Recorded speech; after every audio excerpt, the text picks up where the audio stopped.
திருவாரூர் மாவட்டம், ஊர் வந்து கரையங்காடு. ஒரு 10 வருஷத்துக்கு முன்னாடி சிங்கப்பூருக்காக வேலைக்காக போயிருந்தேன்.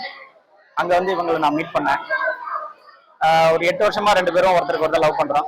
2 ஃபேமிலிலையும் இன்ஃபார்ம் பண்ணி 2 வீட்லயும் வந்து சம்மதத்துக்கு அப்புறம் அங்க இருந்து இங்க வந்து இப்ப நம்ம மேரேஜ் பண்றோம்.